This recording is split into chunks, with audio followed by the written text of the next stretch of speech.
doesn't really make much difference whether it's day or night. The lighting is still what it is. So now I'm off to get my sewing machine. Hip hip hooray.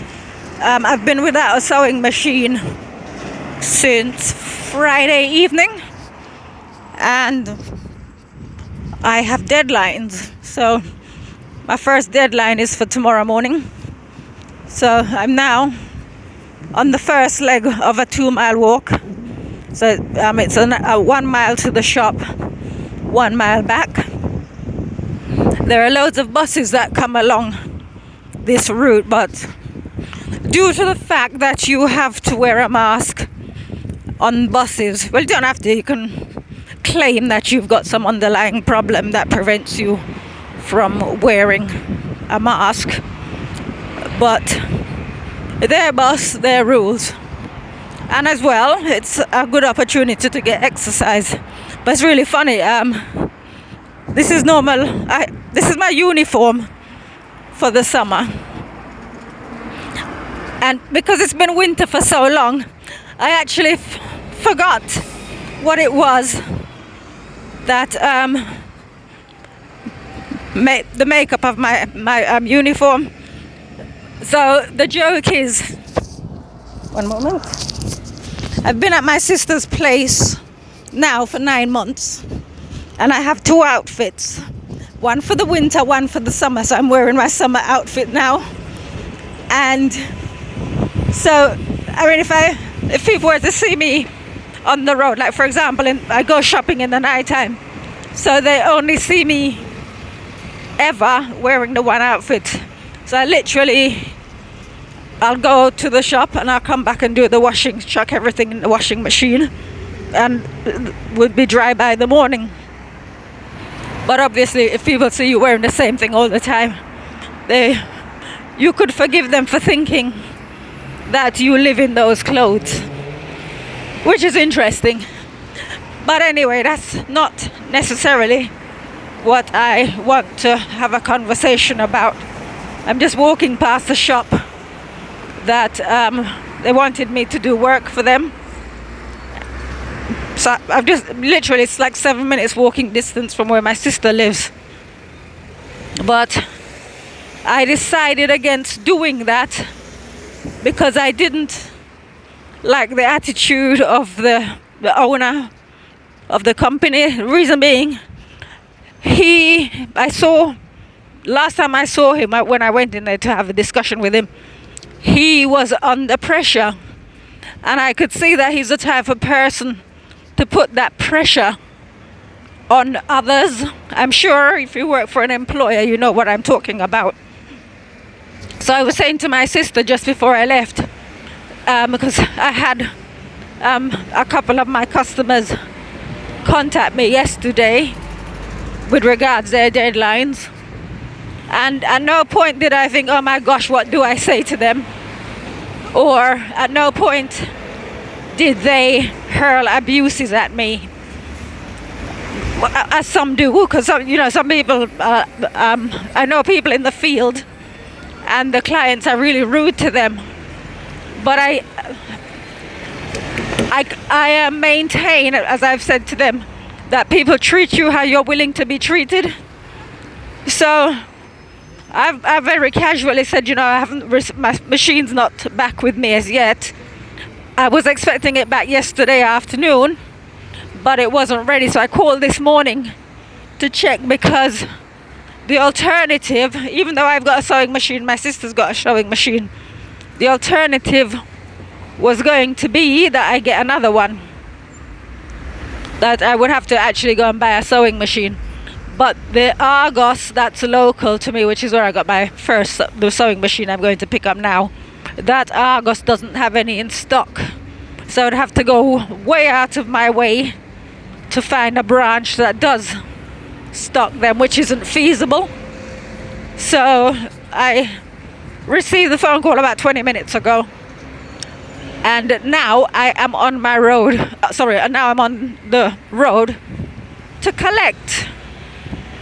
But in the meantime, while I was saying again to my sister, we were having conversation, or rather she's doing all the listening, because She doesn't really have much speech at the moment. She understands everything, but because of her illness, she can't really communicate. So what I was saying to her was, in the video I did last night where I talked about the Beyonce fan, did you know there's actually a church of Beyonce where people actually go and they sing her songs? I'm not sure if they worship her as their god, but they bring her into their services anyway. I'd be horrified if I was like a public figure and that sort of thing went on. I would be horrified, seriously horrified.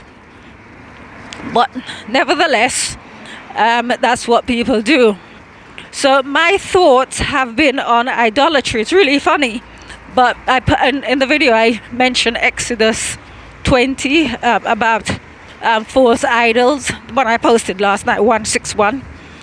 And afterwards, there's all this controversy at the moment with the big six wanting to break away and be part of a European Super League.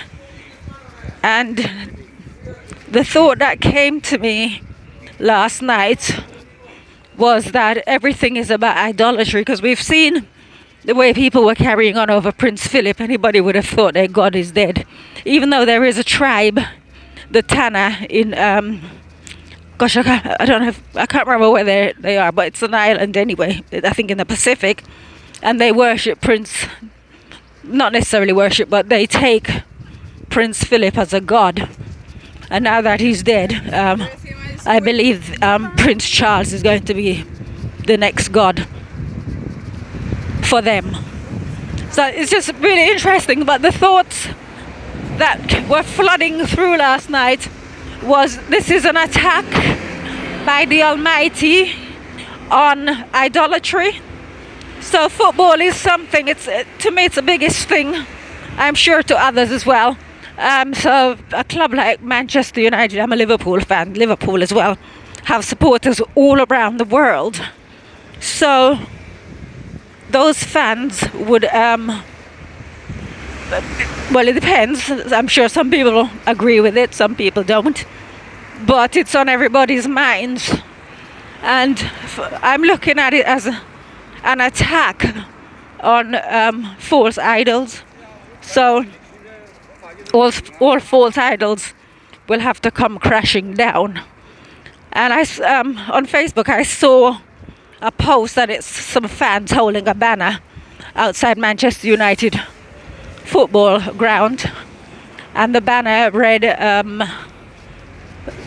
built by the poor, stolen by the rich. And I thought this is very apt, it's very appropriate, because this is exactly the world in which we live. I started off my morning yesterday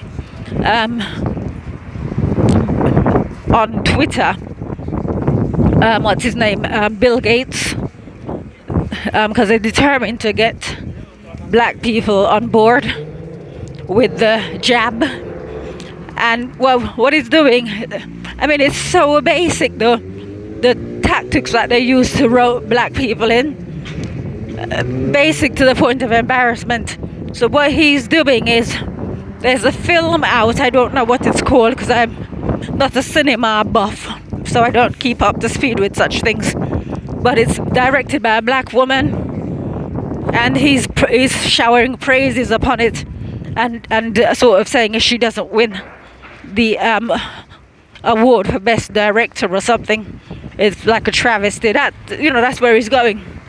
And the game plan is that black people will say, oh, Bill Gates supports black people, he's a good guy, and then they're going to go and participate in whatever programs he has laid out for their extinction, right? So it's all these dirty tactics that people are using.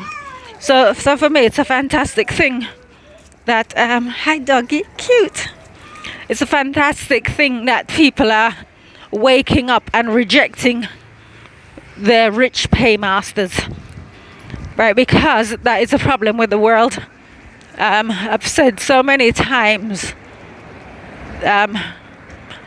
about the scripture, the love of money is the root of all evil. And where I don't know, how much money do you need before you say, I've got enough? Because these super rich people, it's never enough. So at some point, the balance of power has to shift. And it is actually shifting now, because football, it's all about money. Millionaire football players, there's just so much money in the game. And this is the conversation that people are having. Like the head of the UEFA, he's calling them greedy. Everybody's calling them greedy, really. These six British teams and the other European teams who want to break away. So the spotlight is on greed as well with the royal family. They've got so much riches at their disposal. So, for example, when the Queen comes along on Christmas Day and gives her message, and speaking to the poor and the needy, and it's farcical, really, because I mean, in that position, the amount of riches that she has access to, she should really feel embarrassed about if you like, again with what's the guy's, her son, Prince Andrew, when he was being interviewed by the BBC, and he said about being in the same boat as people with coronavirus, people who've lost relatives to coronavirus, and I'm thinking, how can we stand there and say that? So it's almost like they're not in touch with reality. And at some point throughout history, the people have risen up. I'm not inciting anybody to rise up or anything, but I like how it's looking. So yes, that's where we are. That's the inspiration that was flowing through last night, that all the false idols are gonna come down. They're being examined, and of course they will be toppled in due course. So I think I don't really have much more to say. If I go out tonight, I'll do another video. But in the meantime, that's what it's about. It is about the false idols coming down.